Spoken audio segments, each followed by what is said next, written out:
I'm going to introduce a young person that is also in the Final Five campaign by the name of Denzel.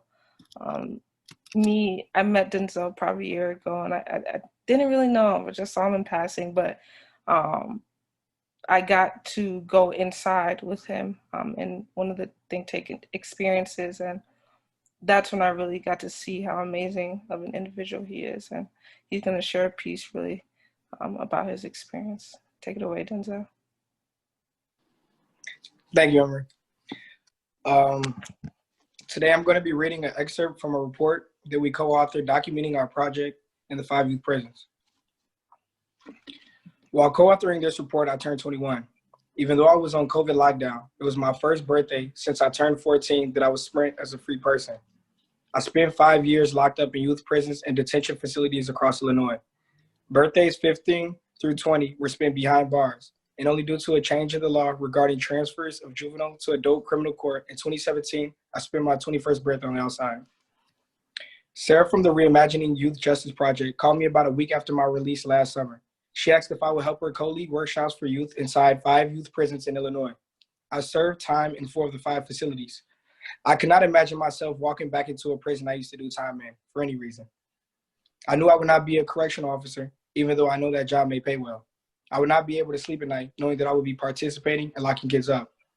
However, the opportunity the Reimagining Youth Justice Project offered me was different. I wasn't going back into a facility to play a role in locking kids down. I was coming back to uplift their often forgotten voices. I was excited to bring even a little joy, happiness, or opportunity for the youth to feel proud of those locked inside. The experience of walking back through those prison doors was one of a kind. Some youth still inside I knew personally, and some I even knew well and considered family. Don't get me wrong, I was nervous walking back through those locked doors. I was worried how the youth might receive me, now that I am no longer in the situation they are in. I was also worried about how the guards would look and talk to me. On my way walking from the car to the facility, emotions came over me, some good and some remembrances of trauma. Sarah stopped me one last time and asked me if I was okay, and reminded me that I did not have to go back in. I remember feeling a jolt of encouragement as I was excited to be excitement, and I was excited to be there to help give a voice to my brothers and sisters at some facility inside. Once we walked down the halls, I felt comfortable. I walked down those halls for months, and in some places years. It was my high school, my home, and my family. I know that might sound odd, to feel comfortable in an institution that locked me down behind a door each night. That made coming back feeling so much more important, making sure that the incarcerated voices can lead to better solutions to support young people, even when they get in trouble. I learned a lot over the 30-plus workshops Sarah and I did together in my first year out of prison. My mind is full of memories and experiences from my workshops.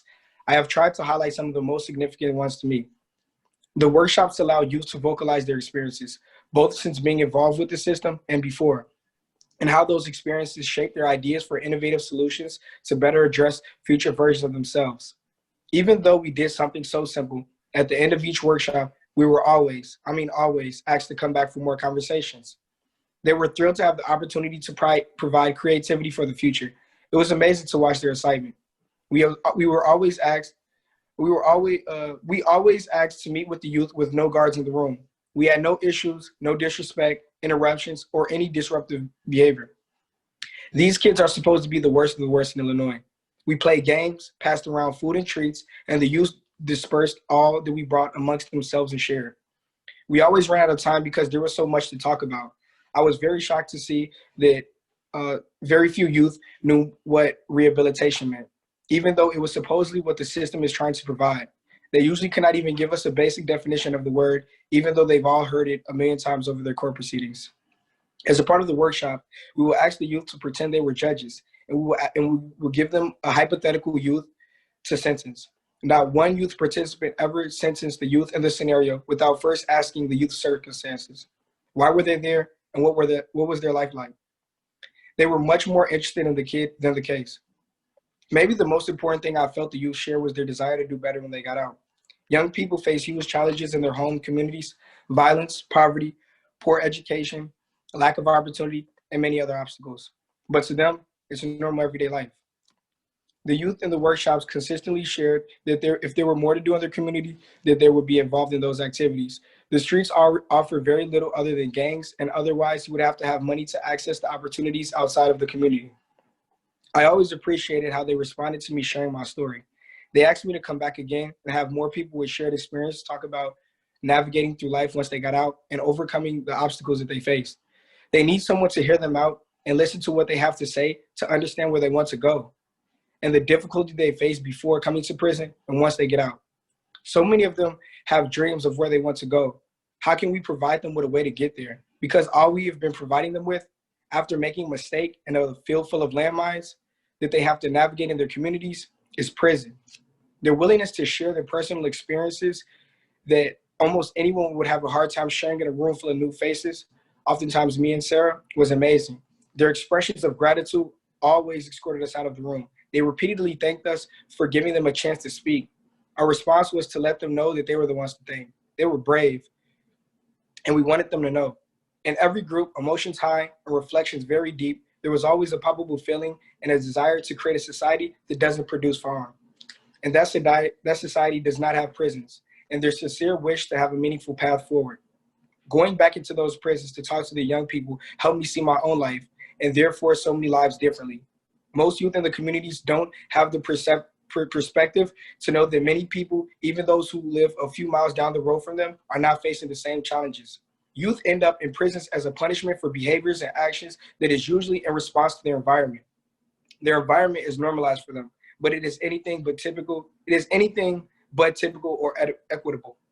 Therefore, the decisions, so often the decision to produce harm, may be addressed within the context of what the young people are facing. So often, youth in prisons are living in war zones. Being killed or locked up is common. There are bad outcomes every which way they look.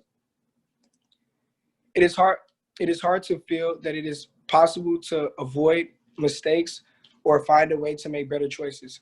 Going back inside and talking to the youth showed me the impact of how where you grew up, the opportunities you are provided with, and the regularity of trauma you face and what you face in your everyday life shapes the perception of hope in your future.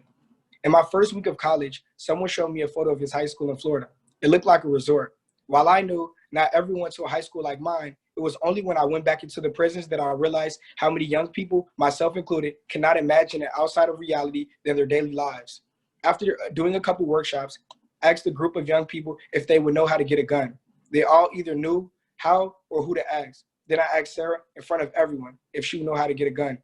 And I knew what her answer would be, no. At that moment, I understood fully and began to communicate with the youth how hard it is to understand the challenges they face. Everyone tells young people that they should not go down the route of being in the street or joining a gang, but regular life isn't so great either, and getting locked up is always a possibility that is looming over your head. That is just what it is to be a Black man these days. Dying is a possibility every day from living in the neighborhoods I and most of these youth live in. So facing those options every day makes it hard to know what to do. Being locked up can mean you get 3 meals, a place to live, it is warm, you go to school, and you probably do not have to stay long. Families call the police on their kids because they hope that it will help them learn, stay out of trouble, and be scared, except everything is scary. Sorry. Ugh. Everything is, okay, I'm sorry guys. Everything is scary. Prisons can become a poor kid's version of a Boy Scout badge. You go in, you get out. Families call the police on their kids because they hope it'll help them be scared. Okay. For some, going inside can make you seem tough, cool, or something to idolize. So often, no one is trying to help the young people understand what it is happening in their lives. Our lives are standard for us. Even if it is more serious when you are 18. You are used to the system. Maybe because the system kept you safe, you graduated high school, and there's more to do inside than out. Until going back in, I did not understand the difference in what we provide to kids who do not have the same access to guns or the proximity to violence. We already know what kids need: to be safe, have fun, and a decent education, have spaces to be with their friends safely. Kids from the hood are doing their best they can do to get what they need. Being back inside, noticing that some of the youth that we talked to didn't even know how to dream about options and opportunities outside of their neighborhoods caused me to understand what it means to punish people for the lack of opportunity and what inequality looks like after impacting a young person's life and future. We know how to solve this problem. Privileged kids get to go to therapy, boarding school, and have access to programming in their local schools to help them get on a path to a meaningful future. Young people in prisons do not have those options. Many young people like me are trapped, stuck in the system. They do not feel like there is a real opportunity for a future. When I was growing up, I could not think beyond my 21st birthday, so it was hard for me to look at things that matter. Youth in prisons need role models and things to help them dream about and look forward to. Now it is time to reimagine how we can help them dream again. Thank you.